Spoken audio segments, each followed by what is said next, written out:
Hamas के commander Yahya Sinwar ने Israel को फिर से डरा दिया है। सिनवार ने इजरायल की भाषा में ऐसी बात कह दी कि बेंयामिन नेतन्याहू बहुत टेंशन में है। दरअसल बंधकों की रिहाई के बाद अब कहा जा रहा है कि हमास ने इजरायल के सिर्फ 60 बंधक ही नहीं छोड़े बल्कि इजरायल को 60 बार हरा भी दिया है।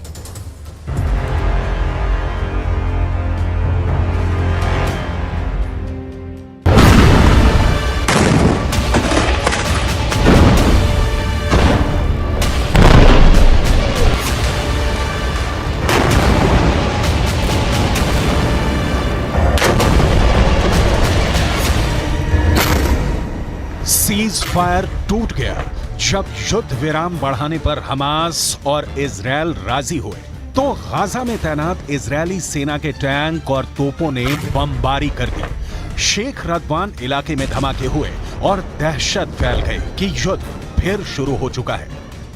इजरायल फिर टनों टन बम गाजा पर गिराएगा, फिर इमारतें ढहती जाएंगी और हजारों लाशों को मलबे से निकालने का काम फिर शुरू हो जाएगा, जिसमें बच्चे होंगे, महिलाएं होंगी, बुजुर्ग भी होंगे, क्योंकि नेतन्याहू तो पहले ही कह चुके हैं कि जब तक हमास बाकी है, युद्ध बाकी है और गाजा की तबाही जारी रहेगी।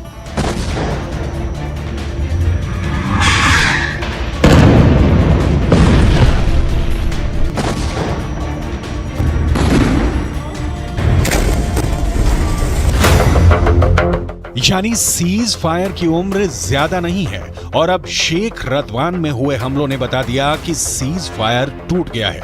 युद्ध फिर शुरू होगा और हमास इस बार बिल्कुल नहीं बचेगा। लेकिन हमास को इसका डर नहीं, हमास के कमांडर को इसकी फिक्र नहीं, क्योंकि इजरायल की मीडिया में जो खबरें छाई हैं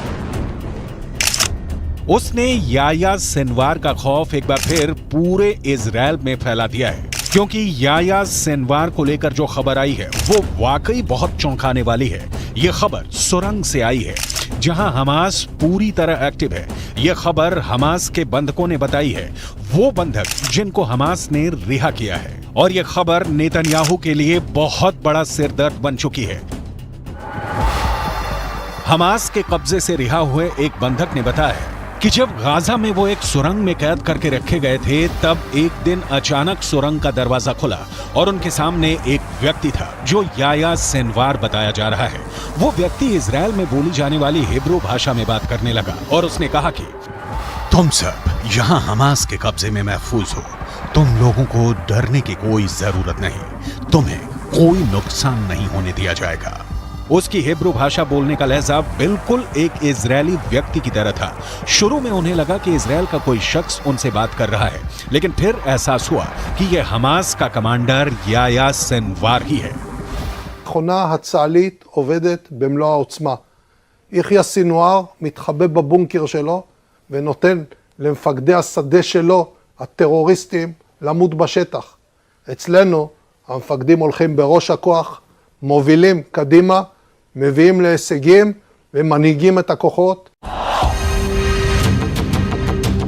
याह्या सिनवार अब इजरायल के सिर पर चढ़ गया है। इसमें कोई शक नहीं कि गाजा की गलियों में जो युद्ध अब तक हुआ है उस पर याह्या सिनवार की छाप पड़ी हुई है।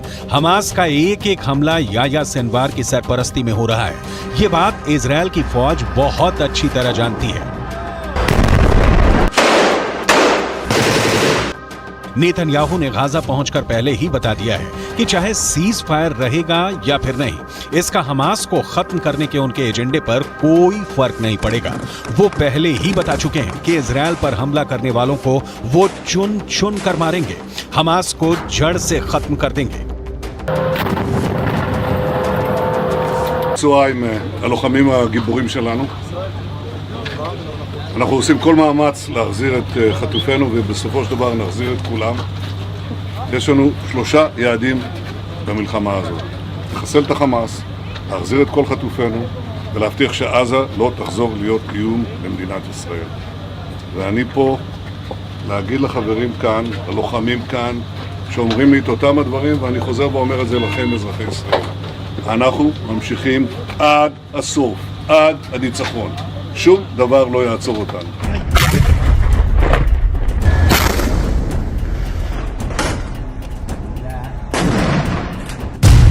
यानी हमास का पक्का इलाज होगा, हमास को पूरी तरह खत्म कर दिया जाएगा। इसकी 100% वाली गारंटी नेतन्याहू बार बार दे रहे हैं।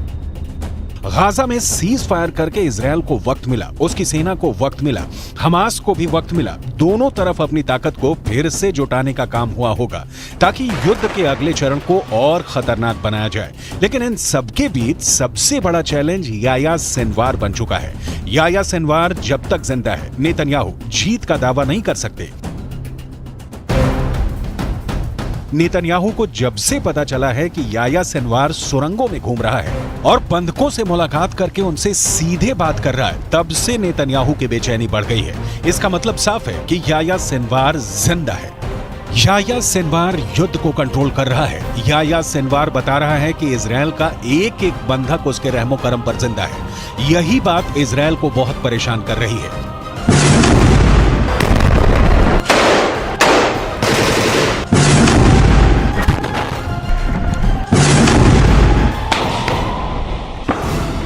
याह्या सिनवार के ऑर्डर पर हमास कुछ भी कर गुजरने को तैयार है। सिनवार की बहुत ही खास स्ट्रेटजी है जिसके आगे अभी तक इजरायल नाकाम ही साबित हुआ है। 7 अक्टूबर को हुए हमले के बाद हमास के खिलाफ जंग में इजरायल के 2 मकसद थे। पहला, हमास के पास से करीब 250 बंधकों को आजाद कराना, जिसके लिए इजरायल को सीज फायर करना पड़ा, यानी उसका युद्ध और बमबारी काम नहीं आया, वो फेल हो गया। दूसरा मकसद, इजरायल हमास को जड़ से खत्म करना चाहता है, लेकिन अभी तक इसमें भी इजरायल फेल ही साबित हुआ है। יש היום הסכמה לאומית בכל מדינת ישראל שאנחנו חייבים להילחם ולנצח בגלל מה שקרה, בשביל העתיד שלנו וגם בשביל העתיד של העולם החופשי. חמאס ואייסיס זה אותו דבר, ויחיא סנואר זה אוסמה בן לאדן החדש. इसमें कोई शक नहीं कि याह्या सिनवार ही 7 अक्टूबर को हुए हमास के हमले का मास्टरमाइंड है। उसी ने साजिश रची, उसी ने टारगेट चुना और अब वही गाजा से सब कुछ कंट्रोल कर रहा है। गाजा की गलियों में जो युद्ध हुआ है या हो रहा है, उसने इजरायल को भी बड़े झटके दिए हैं, लेकिन नेतन्याहू अपने फैसले पर कायम है। ישבתי עם סגן הרמטכ"ל, עם המפקדים, ועל הקיר היה כתוב עם ישראל חי. אז עם ישראל חי, ועם ישראל גם מנצח. בזכותכם, בזכותכם. תודה לכם. बंधकों को छुड़ाने वाले सीज फायर के बाद वो हमास पर 10 गुना तेज हमला करेगा।